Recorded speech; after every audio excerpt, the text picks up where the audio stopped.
उसके बाद नजर डालते हैं इस वक्त की सुर्खियों पर। 7 महीने बाद आज खुले सिनेमा हॉल और swimming pool. Delhi, UP, MP में खुल रहे सिनेमा हॉल। 50% सीटों की हो रही बुकिंग। छत्तीसगढ़ सरकार का दावा, महिलाओं से जुड़े अपराध पिछले साल के मुकाबले कम हुए। मुख्यमंत्री ने कहा लापरवाह पुलिस वाले बर्दाश्त नहीं किए जाएंगे।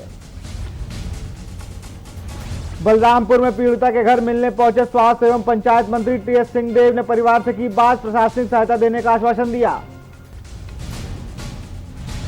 कोरोना ने बदला सब कुछ, कुम्हारों पर मंडरा रहा विपत्तियों का बादल। सरकार से कुछ सहारे की आस, दीपावली में कुम्हारियों के इंतजार। रायगढ़ में महिला की जमीन पर युवक ने किया कब्जा, महिला को मृत दिखाकर किया कब्जा। न्याय की दर ठोकरे खाने पर मजबूर महिला। बिलासपुर में किराने की दुकान गई मासूम लापता, 2 दिनों के बाद भी नहीं लग सका पता। सरकंडा थाने क्षेत्र की घटना। आप देख रहे हैं के न्यूज, खबरों का सारथी। अब रुक करते हैं खबरों का। पामगढ़ पुलिस ने मेऊ भाटा में एक आरोपी दयाराम शास्त्री को देसी कट्टे के साथ गिरफ्तार कर लिया। डायल 112 के मेऊ भाटा में रहने वाली दंपत्ति ने सूचना दी है कि एक आदमी शराब के नशे में धो धोकर गाली गलौज कर रहा है। उसे मना करने पर उसने अपने पास से देसी कट्टा निकालकर जान से मारने की धमकी दे रहा है। मामले की सूचना डायल 112 पामगढ़ पुलिस को मौके पर पहुंची और भरी मशक्कत के बाद आरोपी दयाराम शास्त्री को हिरासत में लिया, जिससे आरोपी दयाराम शास्त्री के सिर में गंभीर चोट आई है और पुलिस ने उसे पहले जिला अस्पताल रेफर किया। जिला अस्पताल के डॉक्टर ने उसकी हालत को देखते हुए बिलासपुर रेफर कर दिया है।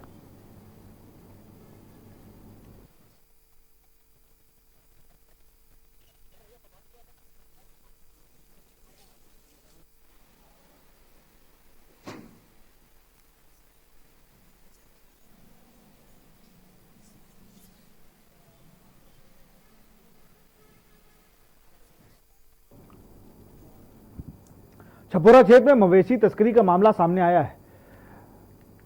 पुलिस ने बुधवार की रात चेकिंग के दौरान ट्रक को रोककर तलाशी ली। तलाशी के दौरान कंटेनर के अंदर 40 मवेशी बरामद हुए, जिस पर पुलिस ने ट्रक चालक शमी अहमद से पूछताछ की, जिससे शमी अहमद ने अपने आप को पश्चिम बंगाल का होने का बताया। माल खरोदा क्षेत्र के मवेशियों को भरकर पश्चिम बंगाल ले जाने की बात स्वीकार की।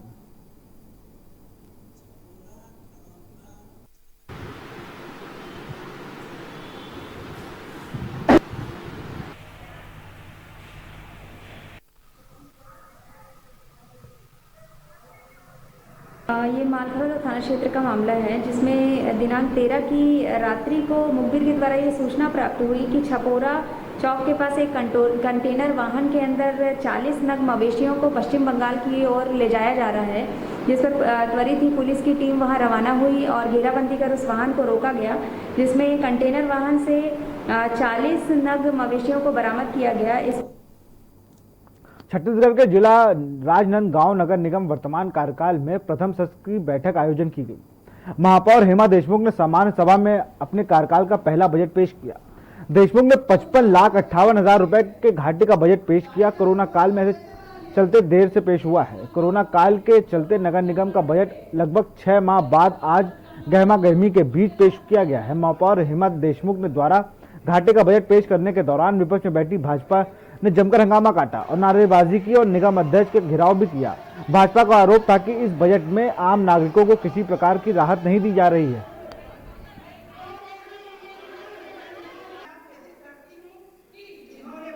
कोरोना काल के कारण बजट में देर हुई, उसकी पुष्टि करने में देर हुई, लेकिन आज 15 तारीख को पुष्टि के लिए बजट रखा गया, जब शासन की गाइडलाइन है।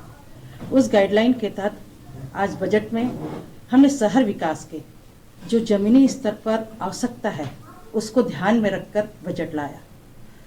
और इस बजट में हमारे सरकार की मुख्य योजना, 2 मुख्य योजना, जो गोधन न्याय योजना और पानी पसारी योजना। गोधन न्याय योजना जो कि शुरू हो चुकी है और धरातल पे है और निरंतर इस पे काम चल रहा है और करीब लोगों को गोबर क्रय करने से लाभ भी प्राप्त हो रहे हैं। लाभ की राशि आ रही है, लोगों को रोजगार मिल रहा है। जिला प्रशासन सुकमा यूनिसेफ के सहयोग से सी कार्यक्रम का छिंदवाड़ा ब्लॉक में प्राथमिक शाल बच्चों के लिए हिंदी, गणित, विज्ञान और खेल के संबंधित रोचक वीडियो, ऑडियो और वर्कशीट के माध्यम से इसे कोविड काल में विगत 6 महीने से संचालित किया जा रहा है, जिसके सफल संचालन के लिए प्रेरित होकर राज्य ने यूनिसेफ से शिक्षा विशेषज्ञ मधुसूदन शेष गिरी और शिक्षा राणा के कुकनार स्कूल को 2 विद्यालयों ग्राम देवनाथ पारा और बढ़ई पारा में संचालित सीख कार्यक्रम में संचालन की प्रक्रिया का अवलोकन कर शिक्षिका संतोषी ध्रुव और थाम शेरवी चौहान को इस कार्यक्रम से जुड़ी सारी जानकारी ली। माध्यम से इसको समझेंगे। सविता शुरू करो।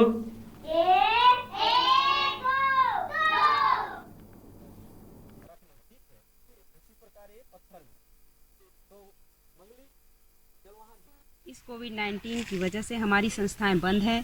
ऐसे में हमारी छत्तीसगढ़ सरकार एवं यूनिसेफ की मदद से हमारे ज़िले में सीख कार्यक्रम का संचालन किया जा रहा है। यह सीख कार्यक्रम भाषा, गणित एवं विज्ञान व खेल एक्टिविटी से संबंधित कुछ गतिविधि हमारे व्हाट्सएप ग्रुप में साझा की जाती है। जैजैपुर विधायक केशव प्रसाद चंद्रा ने किसानों के साथ किसानों के विभिन्न समस्याओं के संबंध में 1 दिवसीय धरना प्रदर्शन जैजैपुर के तहसील कार्यालय के पास किया, जिसमें सैकड़ों की संख्या में अलग अलग क्षेत्र के जनप्रतिनिधिगण किसान उपस्थित हुए। ज्ञापन सौंपा गया जिसमें उन्होंने वर्तमान में इस क्षेत्र के किसानों की समस्याओं को अवगत कराया है। इसमें मुख्य समस्या है कि इसमें जो मुसलधार बारिश हुई थी उसमें मकान एवं फसल क्षति हुए थे, उनका मुआवजा यदि किसानों को नहीं मिला है तो वो तत्काल दिलाया जाए करते हैं। तो और इनकी समस्या है कि यहाँ से पे जो अभी धान पंजीयन हो रहा है। आज का यह धरना प्रदर्शन किसान की समस्याओं को लेकर के है। विगत महीना बहुत तेज बारिश हुआ था, जिसके कारण घर टूटा, फसल की क्षति हुआ। आंशिक रूप से इन लोग सर्वे तो किए हैं, लेकिन पूर्ण रूप में सर्वे नहीं किए हैं, तो उन्हीं के मुआवजा को लेकर के एक विषय था। दूसरा, इधर ट्रांसमिशन लाइन बहुत सारा गुजरा है, किसानों के खेत पे बड़े बड़े टावर गाड़ दिए हैं, तार गुजरा है, उसकी मुआवजा अभी तक पूर्ण रूप में नहीं मिला है। शासकीय निर्माण में विभिन्न विभाग के द्वारा भूमि अधिग्रहित किया गया है, उसका मुआवजा नहीं मिला है, तो उनको मुआवजा दी जाए करके मांग की। और अभी सबसे बड़ी समस्या मरवाही उपचुनाव जैसे जैसे नजदीक आते रहे हैं, वैसे ही राजनीतिक दल अपने अपने युवा नेतृत्वकर्ता को जिम्मेदारी सौंप रहे हैं। दरअसल मरवाही विधानसभा सीट पर उपचुनाव 3 नवंबर को होगा, जबकि नतीजा 10 नवंबर को आएगा। कोरोना संक्रमण के बीच छत्तीसगढ़ में यह पहला चुनाव होगा जहां अजीत जोगी पूर्व सीएम के निधन के बाद यह सीट खाली हुई है, जहां कब्जा जमाने के लिए कांग्रेस ने भी अपनी पूरी ताकत झोंक दी है। भारतीय युवा कांग्रेस के राष्ट्रीय महासचिव व सह प्रभारी छत्तीसगढ़ प्रदेश युवा कांग्रेस अध्यक्ष ने प्रदेश युवा कांग्रेस के सचिव लक्ष्मीनाथ साहू के तत्काल प्रभाव से नवगठित गोरेला पेंड्रा मरवाही जिला का प्रभारी बनाया है।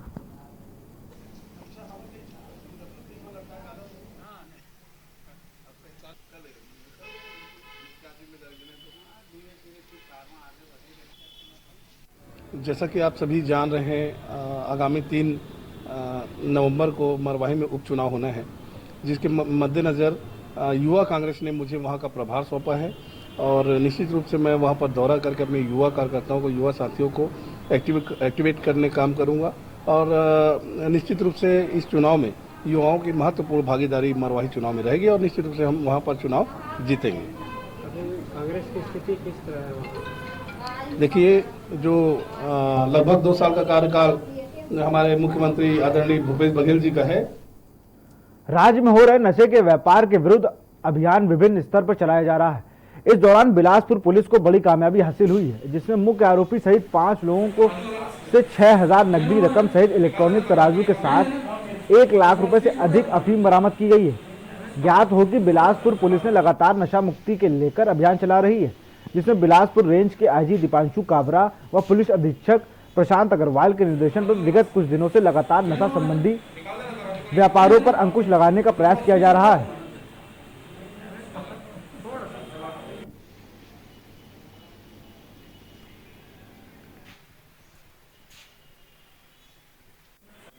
एक सूचना हम लोगों को अफीम के संबंध में मिली थी, जिसमें जानकारी लगने पे जो टीम ने और दिल्ली पुलिस ने मिलकर के कार्रवाई करी है और इसमें 170 ग्राम अफीम मिला है, तो लगभग 1 लाख रुपये के लगभग की राशि में लोग उसको बेचते हैं। ये 5 लोग इसमें गिरफ्तार हुए हैं, जिसमें से 4 लोकल हैं और एक व्यक्ति जो है जो मुख्य आरोपी वो पंजाब का है, लेकिन वो यहाँ पर भी काम करता है।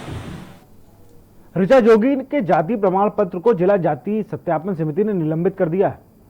ऋचा जोगी के भाई ऋषभ साधु ने द्वारा जिला जाति सत्यापन समिति को पेश किए गए दस्तावेज को समिति द्वारा समीक्षा के लिए और समिति के द्वारा निर्णय लेते हुए जाति प्रमाण पत्र को निलंबित कर दिया गया है और उच्च स्तरीय छानबीन जाति सत्यापन समिति को जांच के लिए प्रेरित किया है। वहीं जिला जाति सत्यापन समिति के अध्यक्ष राजेश निशाने ने मीडिया से बात करते हुए कहा कि ऋचा जोगी की जातिगत सत्यापन समिति ने मैराथन बैठक के बाद ये निर्णय लिया गया है, जाति प्रमाण पत्र निलंबित कर दिया जाएगा। जोगी के जाति प्रमाण पत्र की छानबीन के लिए जो सत्यापन समिति बैठी थी, उन्होंने विगत मतलब 2 दिन से काफ़ी मतलब विश्लेषणात्मक और समीक्षात्मक समीक्षा की गई। सभी प्रस्तुत दस्तावेजों की जांच के आधार पे जाति प्रमाण पत्र को संदेह से परे साबित नहीं होने से उसको जो है अभी निलंबित किया गया है। रायगढ़ जिले में एक सप्ताह में पूर्ण लॉकडाउन के बाद जिला प्रशासन द्वारा मास्क की अनिवार्यता एवं सोशल डिस्टेंसिंग का पालन करने के साथ ही सशस्त्र प्रतिष्ठानों को खोलने की अनुमति व्यापारीकरण को दी गई है, लेकिन कई प्रतिष्ठान संचालकों द्वारा कोविड का प्रोटोकॉल अनदेखी व स्वयं तथा शहरवासियों की सेहत से खिलवाड़ किया जा रहा है। ऐसे में कोविड प्रोटोकॉल के पालन करने के लिए उद्देश्य से शहर की पुलिस टीमों द्वारा भीड़भाड़ लगे दुकान में जाकर दबिश दी गई और 15 दुकानों से जुर्माना वसूला गया।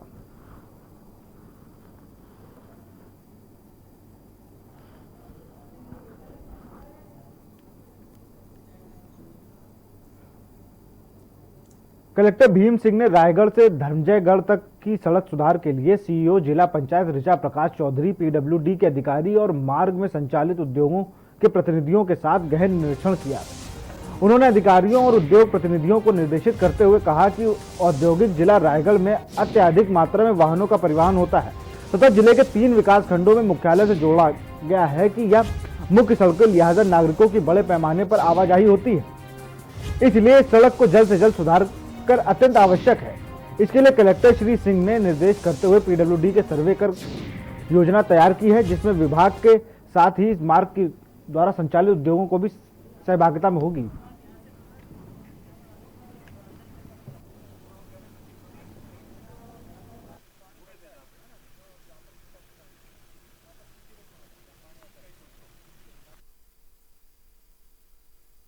आज जो है रायगढ़ से धर्मजयगढ़ रोड का निरीक्षण किया गया और पूरे जो रास्ते में जितने भी फैक्ट्रीज़ हैं, जितने भी इंडस्ट्रीज़ हैं, उन सब के साथ निरीक्षण किया गया। जहाँ जहाँ पर रोड ख़राब है उस रोड को इंडस्ट्रीज़ की सहायता से बनाया जाएगा।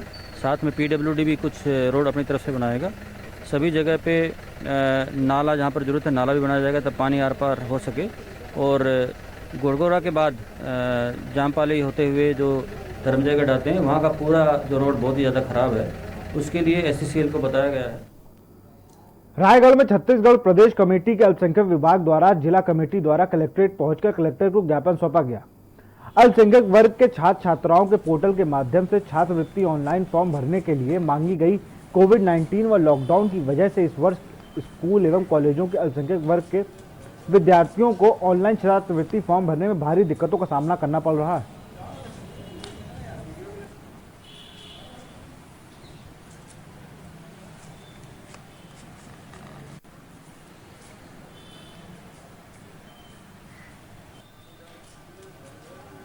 जो है अल्पसंख्यक के छात्र छात्राओं को ऑनलाइन फार्म भरना पड़ रहा है छात्रवृत्ति के लिए, जिसके लिए उनको बहुत दिक्कत हो रहा है। और कोविड-19 को देखते हुए अभी लॉकडाउन लगा हुआ है, इसलिए जो है छात्र छात्राएँ जो है स्कूल और कॉलेज नहीं जा पा रहे हैं। तो इसी के लिए हम लोगों ने आज कलेक्टर के माध्यम से ज्ञापन देने के लिए आए हैं, उनको अवगत कराने के लिए कि जो बच्चे स्कूल नहीं जा पा रहे हैं, कॉलेज नहीं जा पा रहे हैं, तो उनको प्रिंसिपल के माध्यम से और प्राचार्य के माध्यम से और कॉलेज के प्रिंसिपलों के माध्यम से वो बच्चे जिनकी लिस्ट उनके पास में पूर्व वर्ष की है वो लिस्ट को देखते हुए वो छात्र छात्राओं को बुलवाएं और उनका छात्रवृत्ति का फार्म भरवाएं। वायु प्रदूषण के लिए एनजीटी के सख्त निर्देशों का अब किसानों पर भी नियम का पालन करना होगा। कलेक्टर भीम सिंह द्वारा अधिकारियों को निर्देशित करते हुए कहा गया कि इस समय हार्वेस्टर की कटाई करने एनजीटी के निर्देश कर दिए गए नियम गाइडलाइन को पूरी तरीके से पालन होना अनिवार्य है। दरअसल किसान हार्वेस्टर मशीन से कटाई करवाते हैं और फसल कटवाने के पश्चात पराली छोड़ दी जाती है, जिसे किसान खेत में ही जला दिया करते हैं। ऐसे में वायु प्रदूषण का खतरा बेहद बढ़ जाता है। हाल ही में ऐसी घटनाओं ने पूरे देश में प्रदूषण का स्तर इतना अधिक बढ़ा दिया था कि मानव जनजीवन को इसका कष्ट सहना पड़ा था।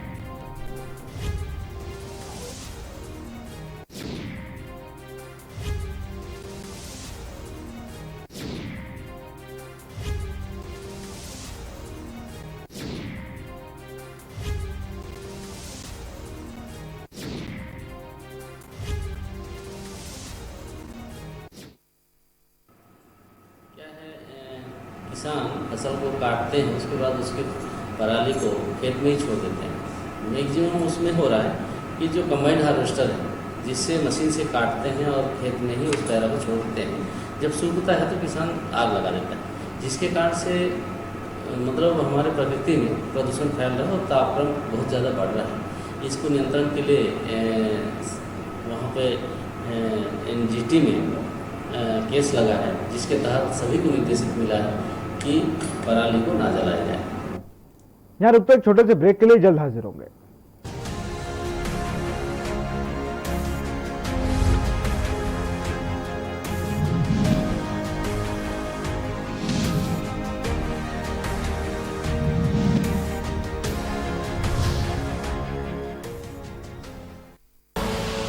आप देख रहे हैं के न्यूज, खबरों का सारथी।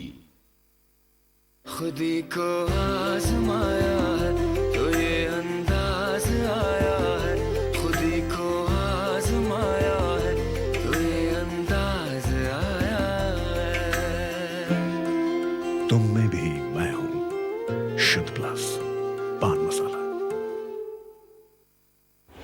जब आपकी सोच को अंधेरा घेर लेता है और सिस्टम भी मुंह फेर लेता है, जब वादों की परतें खुलने लगती हैं और हारी उम्मीदों का ऊंचा ढेर लगता है, जब सड़क पर एड़ी की रगड़ देखकर अब तक जो भी हुआ सब बेअसर लगता है, तब चिंतन से डगर होगी आसान, मंथन से निकलेगा समाधान। मंथन। आप देख रहे हैं के न्यूज, खबरों का सारथी।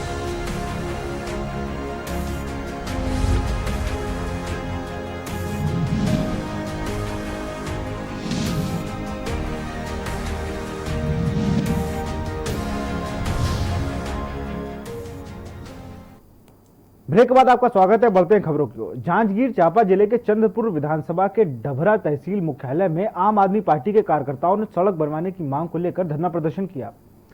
आम आदमी पार्टी के कार्यकर्ताओं ने सड़क बनवाने के लिए अधिकारियों को फिर से मुख्यमंत्री के नाम एक ज्ञापन सौंपा है। ज्ञापन के माध्यम से आम कार्यकर्ताओं ने अधिकारियों से जल्द सड़क बनवाने की मांग की है। मांग पूरी न होने पर आम ग्रामीणों के साथ मिलकर उग्र आंदोलन करने की चेतावनी भी दी है। वहीं चंद्रपुर विधानसभा के विधायक राम कुमार यादव ने बताया कि सड़क बनाने को लेकर शासन के पास प्रस्ताव चला गया है, बहुत जल्द सड़क का निर्माण शुरू हो जाएगा।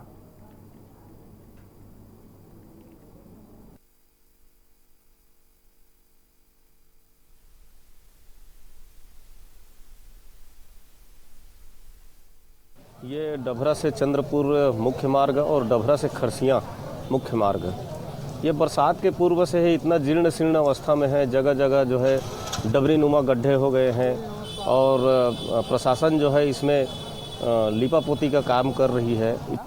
पूर्व प्रत्याशी आम आदमी पार्टी चंद्रपुर, आज का हमारा जो कार्यक्रम है वो कार्यक्रम चंद्रपुर से लेकर के डभरा और डभरा से लेकर के खरसियां का जो सड़क है जिसकी दुर्गति बनी हुई है, इस पे ना तो शासन ध्यान दे रहा है ना प्रशासन ध्यान दे रहा है और आए दिन यहाँ पर दुर्घटनाएं हो रही हैं। देखा, मैं सर्वप्रथम तो ये लोकतंत्र है, पक्ष विपक्ष सब रखे के मतलब हमारे संविधान में रखे गए हैं और एक हम स्वागत भी करते हैं। लेकिन जो 15 साल में बीजेपी के गवर्नमेंट में सिर्फ एमन कंपनी खोले के काम करिश, छत्तीसगढ़ में दुर्ग जिले के पाटन में भाजपा नेताओं की गिरफ्तारी का विरोध में हंगामा शुरू हो गया।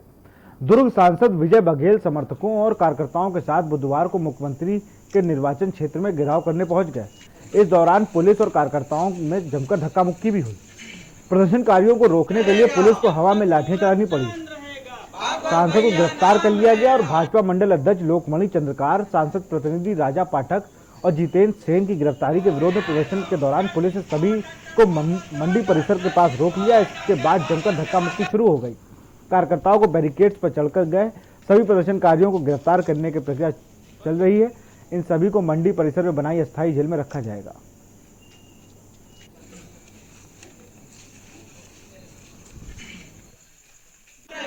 जब तक सूरज चांद रहेगा, भागवत भैया नाम रहेगा।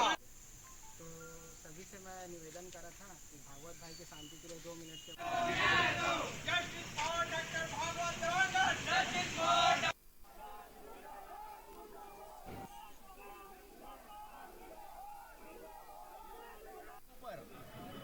धारा लगाए, वो भी शराब लूटपाट की। उनको शर्म नहीं आती? उनके माँ और उनकी पत्नी के ऊपर जब धारा लगाया गया था, वो भी सही धारा था, तब उनको कैसा लग रहा था, कैसे मिर्ची लग रही थी?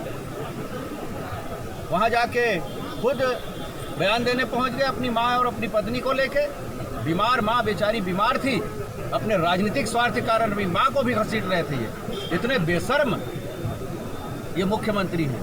मैं इसको फिर से एक बार चेतावनी देना चाहता हूँ कि पाटन चुप नहीं बैठेगा और पाटन से जो आग लगेगी ना, वो पूरे छत्तीसगढ़ में लगेगी।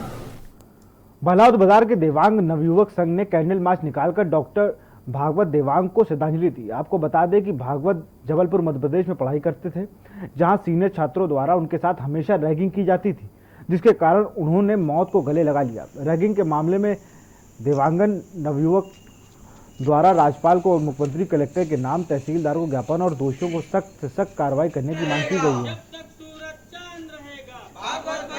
भागवत देवांगन जी के याद में श्रद्धांजलि कार्यक्रम निकाली गई थी, जिसमें समस्त सभी छात्र और साथ ही बड़े भैया आदरणीय साथ में सभी पत्रकार के साथी सम्मिलित हुए थे। तरीके से उनके साथ में रैगिंग ली गई है। और रैगिंग एक तरह का सभी तरीके से बंद ही हो गया है, लेकिन कुछ जगह में ऐसा है कि प्रताड़ना लिया ही जा रहा है।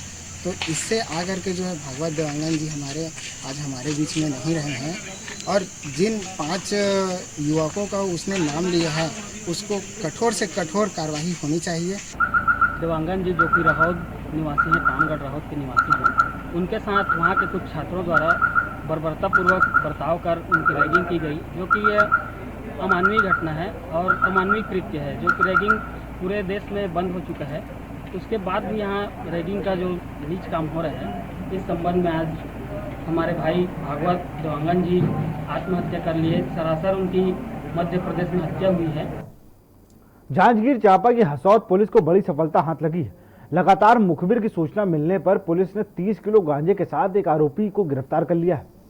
एसपी पारुल माथुर ने बताया कि जब्त गांजे की कीमत 1.5 लाख रुपए है। आरोप है कि आर्यन कमल जो चंद्रपुर का रहने वाला है, आरोपी युवक बाइक से गांजा को चंद्रपुर से रतनपुर ले जा रहा था। हसौद पुलिस को मुखबिर की सूचना मिली थी, जिसके बाद बाइक सवार को रुकवाकर तलाशी ली गई तो 30 किलो गांजा बरामद हुआ। गांजा को उड़ीसा से यहां लाकर खपाने की संभावना में पुलिस ने आरोपी युवक के खिलाफ नारकोटिक्स एक्ट के तहत कार्रवाई की है।